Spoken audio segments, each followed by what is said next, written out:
జనక మహారాజు కార్తీక మాసాలన్నిటికీ కూడా చాలా గొప్పదైనటువంటి మాసము. ఈ మాసంలో శాస్త్రం చేయమని చెప్పి స్థాన ధన ఉపాస వ్రతాలను చేయని వారు అనేకమైనటువంటి నీచ జన్మలు ఎత్తుతారు. కనీసం కార్తీక పూర్ణమి నాడైనా స్థాన దాన జపాదులు చేయడం ముక్తికరం. రాజఋషి ఒక కథను చెప్తాను వినండి. ఓ రాజఋషి పూర్వము తత్వనిష్ఠుడైనటువంటి సత్పరాయణుడైనటువంటి తీర్థయాత్రలు చేయాలనే కోరికతో బయలుదేరి సమస్త స్థాన సంధ్య వందనాది విధులను ఆచరించినాడు. అలా ప్రయత్నిస్తున్న తత్వనిష్ఠుడు గోదావరి నది తీరానికి చేరుకున్నాడు. ఆ తీర ప్రాంతంలో ఉన్న ఎత్తైన మర్రి చెట్టు కొమ్మలలో నివసిస్తున్న ముగ్గురు బ్రహ్మరాక్షసులు తత్వనిష్ఠుని చూశారు.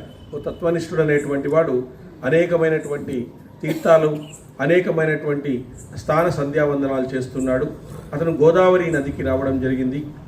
నల్లని శరీరాలతో నిప్పు కమికల్లో మండుతున్న కన్నులతో పదునైన గోళ్లతో పొడవైన కూరలతో నిక్కబడుచుకున్న వెంట్రుకలతో మహాభయంకరంగా ఉన్నారు ఆ బ్రహ్మరాక్షసులు.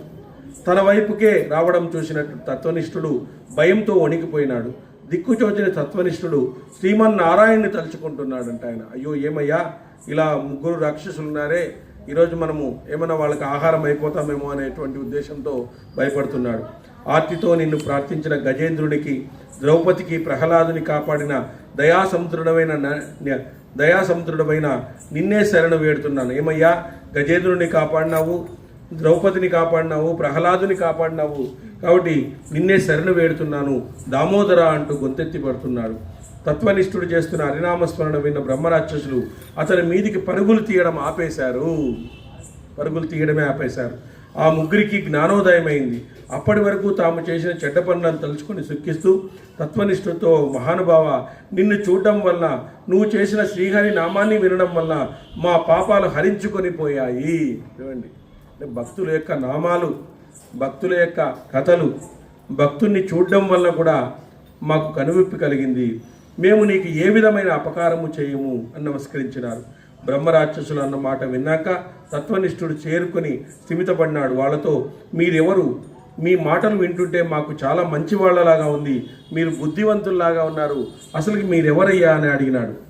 అప్పుడు ముగ్గురులో ఒకడు తత్వనిష్ఠులతో, పూజనీయుడా, నేను ద్రవిడ దేశానికి చెందిన బ్రాహ్మణుణ్ణి, పండితుడైన గర్వముతో యుక్తాయుక్త విచక్షణ కోల్పోయి అందరినీ అవమానిస్తూ ఉండేవాడిని. చూడండి, ఆ పండితుడైనటువంటి వాడు ఎప్పుడూ అవమానిస్తూ ఉండేవాడంట వేరే వాళ్ళని. దౌర్జన్యంగా ధనకనక వస్తువాహనాలను అపహరిస్తూ దుర్వ్యసనాలకు అలవాటు పడి భార్యాబిడ్డలను ప్రజలను కూడా బాధించేవాడిని. ఒక రోజున విప్రుడు పట్టణానికి వెళ్ళి కార్తీక దామోదరుని పూజకు అవసరమైన వస్తువులు కొని తన గ్రామానికి తిరిగి వెళ్తూ మా ఇంట్లో బస చేశాడు. నేను అతన్ని అనేక విధాలుగా నిందించి అతని వద్దున్న సంబరాలను తీసుకున్నాను. చాలక కొట్టి తరిమేశాను.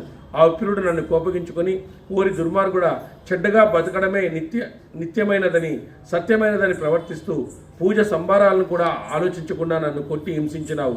నువ్వు చేసిన ఈ దుర్మార్గానికి బ్రహ్మరాక్షసుడివై వెళ్ళిపో అని ఆ బ్రాహ్మణుడు శాపమిచ్చినాడు. అప్పుడు విప్రుని పాదాల మీద పడి శాప విమోచన కోరాను. గోదావరి తీరాన మర్రి చెట్టు కొమ్మలను పట్టుకొని ఉన్న ఒక విప్రుడు అనుగ్రహించి ఉద్ధరిస్తాడు అని చెప్పాను. ఇంకా రెండవ రాక్షసుడు తత్వనిష్ఠుని దగ్గరికి వచ్చి, మహానుభావ, నేను ద్రవిడ దేశానికి చెందినటువంటి వాడిని, నా స్వగ్రామము, నేను గ్రామాధికారిని, చమత్కారపూరితమైన మాటలు మాట్లాడడంలో నేర్పు కలిగిన నేను అనేక మందిని మోసం చేశాను. చూడండి, అక్కడ చూడండి పండితుడు ఎట్లుండాలా, గర్వంతో ఉండకూడదు. చూడండి, అక్కడ పండితుడు అనేటువంటి వాడు గర్వంతో ఉండకూడదు. అది నెంబర్ 1. 2, కొంతమంది మంచి మంచి మాటలు మాట్లాడుతూ ఇతరుల్ని మోసం చేస్తారు. ఏదేదో మాటలు మాట్లాడుతూ ఉంటారు. వాళ్ళు అందమైన మాటలు మాట్లాడి అట్రాక్ట్ చేస్తూ ఉంటారు. అట్రాక్ట్ చేసి మోసం చేస్తుంటారు. అట్లాంటి వాడిని నేను అని చెప్తున్నాడు. మోసపూరితమైన మాటలు మాట్లాడడంలో, చమత్కార మాటలు మాట్లాడడంలో నేర్పగలిగిన నేను అనేక మందిని మోసం చేశాను. కొంతమంది ఆ ధనం తీసుకునేటప్పుడు, అట్లా తీసుకునేటప్పుడు ఏమేమో యాక్షన్లు చేస్తారు. ధనం ఇచ్చినాక అయిపోయాడు కనబడి, వాడేంట నువ్వు తిరగల లాస్ట్కి, అట్లా అయిపోతుంది లాస్ట్కి. కాబట్టి వారి వద్ద ధనాన్ని, నగలు తీసుకునేటువంటి వాడు. నాకు తెలిసి ఎవరికి ఏనాడు పట్టడన్నం పెట్టలేదు, పూచిక పుల్ల దానం చేయలేదు, ఎవరి పట్ల దయా దాక్షిణ్యాలు లేనివాడు. నన్ను పాపకబ్బిలంలో పడవేసి రక్షించమని చెప్పి ప్రార్థించినాడు.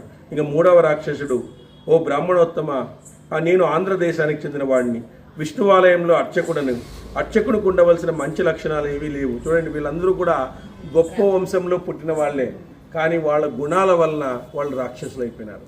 అంటే గుణాలు ఎప్పుడైతే రాక్షసులు వస్తాయో మనం రాక్షసులం అవుతాం. ఆయన చూడండి మంచి పండితుడు, ఈయన చూడండి చమత్కారంగా మాట్లాడేటువంటి వాడు, ఈయన కుడి పూజారి అయిన పూర్తిగా అర్చకుడు. అంటే ఎవరు కూడా భగవంతుడికి ఎక్సెప్షన్ లేదు, ఎవరు మోసం చేసినా దాన్ని భగవంతుడు మోసంగానే స్వీకరిస్తాడు. బ్రాహ్మణుడు చేశాడా ఇంకోటి చేశాడా అట్లేమి ఉండదన్నమాట. ఆ విధంగా అర్చకునికి ఉండవలసిన మంచి లక్షణాలు లేవు. ఆలయంలో నేను చేయకుండా అత్యాచారాలు ఎన్నో చేశాను, భక్తులను పీడించాను, స్త్రీలను అవమానించాను, బంధువు వర్గాన్ని దూషించాను, భగవంతుని దగ్గర స్థిరాచర ఆస్తులను వేశ్యలకు సమర్పించాను, భార్యాబిడ్డల మంచి చెడులను ఏనాజు పట్టించుకోలేదు, వారి పట్ల ఏమాత్రము శ్రద్ధ చూపలేదు. ఆలయంలో భగవంతునికి చేయవలసిన నిత్య నైమిత్తిక కార్యక్రమాలు, ఉత్సవాలు, ఆరాధనలు అశ్రద్ధతో చేశాను. ఇహలోకంలో అనుభవించే సుఖ సౌఖ్యాలు, భోగభాగ్యాలు, నాకు గల వ్యామోహము ఏవి శాశ్వతం కాదని తెలుసుకోలేకుండా పోయినాను. అకారణంగా నేను చేసిన దుర్మార్గాలకు అంతులేదు. కొంతకాలానికి క్రమంగా నా దురాగతాలు తెలిసినాయి.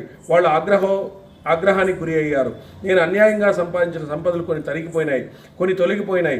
ఊరి వారు నన్ను తరిమి కొట్టారు. అడవుల వెంటబడి ఆకులు అలము తిట్టుకుంటూ కొంతకాలం ప్రాణాలు పోగొట్టుకున్నాను. నరకానికి వెళ్ళి అక్కడ పడరాని పాటలు పడ్డాను.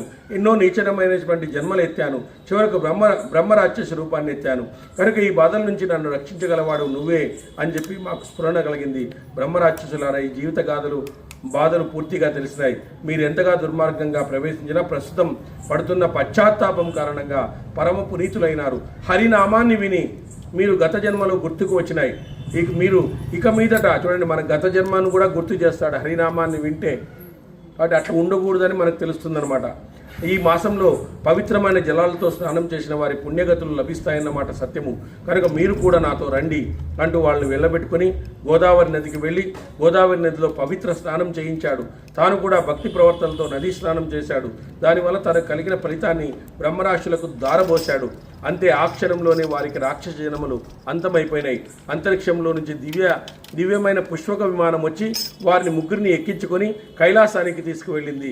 ఈ విధంగా బ్రహ్మరాక్షసులు ముగ్గురు విముక్తి పొందినారు. కాబట్టి పరోపకారాయ పుణ్యాయ పాపాయ పరపీడనాయ, అంటే పరోపకారం చేయాలా, అది పుణ్యము. పాపము పరపీడనము మనం చేస్తే చూడండి మనకు కూడా ఇలాంటి జన్మలు వస్తాయి. ఇలాంటి జన్మలు వస్తే ఆ విధంగా మళ్ళీ బ్రాహ్మణుల ద్వారా మనం పోగొట్టుకోవాలా అని చెప్పేసి ఈ కథ మనకు తెలియజేస్తుంది అన్నమాట. హరి ఓం స్వస్తి గోవింద్.